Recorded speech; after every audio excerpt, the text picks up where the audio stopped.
Hello दोस्तों, कैसे हो आप सब। स्वागत है आपका हमारे यूट्यूब चैनल परिणाम देखो पर। दोस्तों आज की वीडियो में हम बात करेंगे एसएससी सिलेक्शन पोस्ट पेज 8 के लिए जो आपकी प्रिपरेशन है उसके बारे में। तो दोस्तों देखते हैं आज का हमारे इस वीडियो में।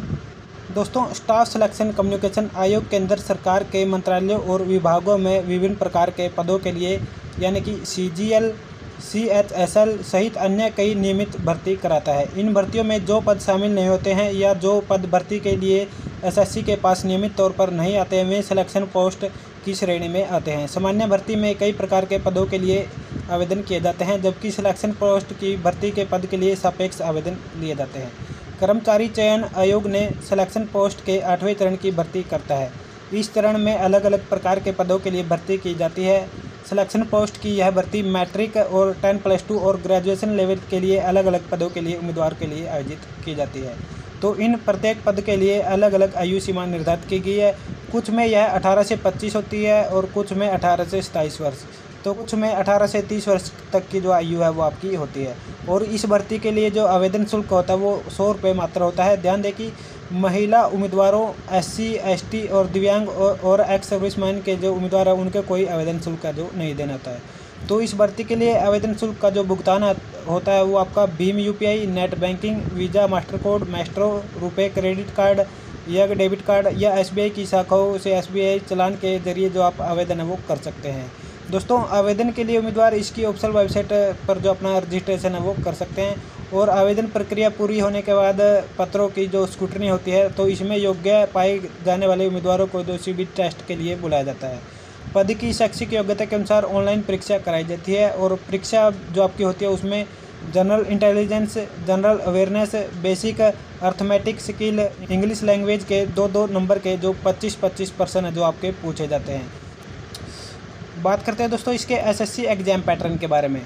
तो दोस्तों जो सब्जेक्ट होते हैं वो आपके general intelligence and reasoning, general awareness है और quantity aptitude and arithmetic skill है। और जो नंबर 4 पर है वह इंग्लिश लैंग्वेज बेसिक नॉलेज है। तो आपके जो नंबर ऑफ़ क्वेश्चन है या आपके क्वेश्चन है वो 25-25 होते हैं इनके सभी के। और जो हर एक क्वेश्चन है वो आपका 2 मार्क्स का होता है। तो टोटल मार्क्स यानी कि एक सब्जेक्ट के कोई 50 मार्क्स के आपके प्रश्न होते हैं। तो टोटल इसके लिए 1 घंटे का समय होता है दोस्तों आपके पास। तो इसका पेपर जो 200 मार्क्स का होता है। तो दोस्तों प्रत्येक गलत उत्तर के लिए इसकी 0.50 नकारात्मक अंक दिया जाएगा, यानी कि 0.50 से जो नेगेटिव मार्किंग आता है इसमें होती है। और SBE में उम्मीदवारों द्वारा प्राप्त अंकों को नॉर्मलाइज किया जाता है दोस्तों। और आवश्यक योग्यता में स्किल टेस्ट निर्धारित किया गया है और उस पद के लिए वह आयोजित किया जाएगा जो इसमें क्वालिफाई होता है। तो स्किल टेस्ट उसके लिए आयोजित होगा जो इसमें CBT एग्ज़ाम को पास करता है दोस्तों। बात कर लेते हैं दोस्तों SSC एग्ज़ाम सिलेबस के बारे में।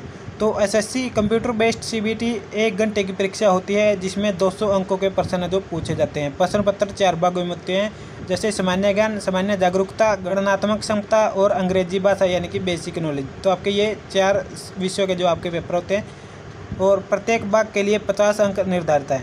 ध्यान दें CBT प्रश्न पत्र परीक्षा के लिए केवल यानी मैट्रिक, हायर सेकेंडरी व ग्रेजुएशन लेवल के अलग अलग उम्मीदवारों के लिए जो अलग अलग सत्र का पेपर होता है। जो इसकी चयन प्रक्रिया होती है दोस्तों SSC पेज 8 के लिए, तो आवेदक को लिखित परीक्षा और स्किल टेस्ट जो पास करना होता है। प्रारंभिक परीक्षा आपकी कंप्यूटर बेस्ड आधारित टेस्ट होता है। तो उसे पास करने के बाद जो उम्मीदवार वो पास कर लेते हैं इसके जो कंप्यूटर बेस्ड टेस्ट होता है तो उसके बाद उनको स्किल टेस्ट देना होता है दोस्तों। तो इसके आधार पर जो आपकी चयन प्रक्रिया वो होती है। फिर दोस्तों इसमें जो क्वालिफाई मार्क्स है वो आपको कितने लाने होते हैं। तो CBT परीक्षा के लिए सामान्य वर्ग के छात्रों को कम से कम 35% अंक का जो लाने होते हैं। आपको जो जनरल कैटेगरी के कैंडिडेट है दोस्तों उनको 35% जो अंक का जो लाने ही होंगे। और OBC EWS को 30%। तो दोस्तों OBC और EWS के लिए 30% अंक है और अन्य जो पिछड़े वर्ग रहते हैं तो उनको 25% अंक का जो प्राप्त करने होते हैं, अन्यथा उन्हें अगले स्टेज की परीक्षा के लिए योग्य नहीं माना जाता है। तो आप जो पेज 8 के लिए जो तैयारी कर रहे हैं तो उन्हें जनरल के लिए 35%, OBC EWS के लिए 30% और अन्य के लिए 25% जो आपको अंक लाने ही होते हैं। तो इसी के आधार पर जो आपका चयन होता है दोस्तों, उसके बाद आपका जो स्किल टेस्ट होता है तो उसमें बुलाया जाता है। तो दोस्तों ये थे आज की वीडियो में कि SSC सिलेक्शन पोस्ट पेज 8 की जो प्रिपरेशन है कि आपका जो एग्ज़ाम होता है वो किस आधार पर होता है, किस लेवल का है, तो जो सब्जेक्ट के नंबर है, कितने मार्क्स का पेपर होता है, नेगेटिव मार्किंग है या नहीं, तो सभी इस वीडियो में आपको बताया गया है कि आपको कितने क्वालिफाई मार्क्स होते हैं इसमें। तो आपको इस वीडियो के माध्यम से जो पूरी जानकारी वो मिल जाएगी। तो दोस्तों एसएससी सिलेक्शन पोस्ट पे सेट की प्रिपरेशन उम्मीद करता हूं दोस्तों आपको समझ में आ गया होगा और पसंद आएगा। दोस्तों वीडियो पसंद आए तो वीडियो को लाइक शेयर ज़रूर करें और हमारे चैनल को सब्सक्राइब करना ना भूलें। धन्यवाद।